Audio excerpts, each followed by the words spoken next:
চট্টগ্রাম বন্দরে গুরুত্বপূর্ণ অবকাঠামো বিদেশিদের কাছে ইজারা দেওয়ার অভিযোগ তুলে এর প্রতিবাদে প্রতীকী অনশন কর্মসূচি পালন করেছে চট্টগ্রাম বন্দর রক্ষা কমিটি।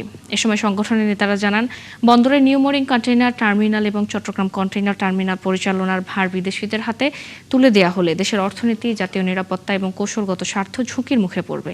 বাবুন পামেলের ক্যামেরায় আরও জানাচ্ছেন রাজীব বড়ুয়া। চট্টগ্রাম প্রেস ক্লাবের সামনে বন্দর রক্ষা আন্দোলনের কর্মসূচি আয়োজন করে চট্টগ্রাম বন্দর রক্ষা কমিটি। বক্তারা জানান, চট্টগ্রাম বন্দর শুধু একটি বাণিজ্যিক স্থাপনা নয়, দেশের আমদানি রপ্তানির প্রধান প্রবেশদ্বার এবং জাতীয় অর্থনীতির চালিকা শক্তি। তাই বন্দরের গুরুত্বপূর্ণ টার্মিনাল বা অবকাঠামো বিদেশি প্রতিষ্ঠানের কাছে ইজারা দেওয়া হলে দেশের কৌশলগত সক্ষমতা দুর্বল হওয়ার পাশাপাশি জাতীয় নিরাপত্তাও হুমকির মুখে পড়বে। এখানে যদি বিদেশি কোনো তাদের কোনো এজেন্ট যদি থাকে, তারা দেশকে যদি ধ্বংস করতে চায়, ইজিলি এখান থেকে করতে পারবে।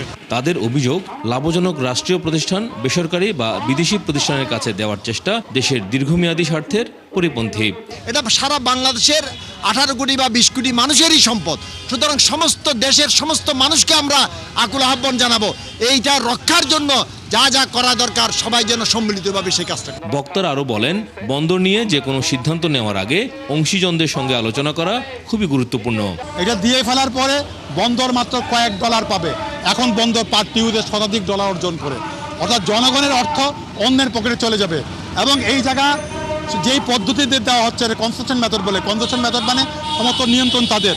আপনি সেখানে প্রবেশ করার জন্য তার কাছে পারমিশন নিতে হবে, বন্দরের পারমিশন আমরা ঢুকতে পারবো না। নেতারা হুঁশিয়ারি দিয়ে বলেন, বন্দরের যে কোনো অবকাঠামো বিদেশি প্রতিষ্ঠানের কাছে ইজারা দেওয়ার সিদ্ধান্ত থেকে সরকার সরে না এলে বৃহত্তর আন্দোলন গড়ে তোলা হবে।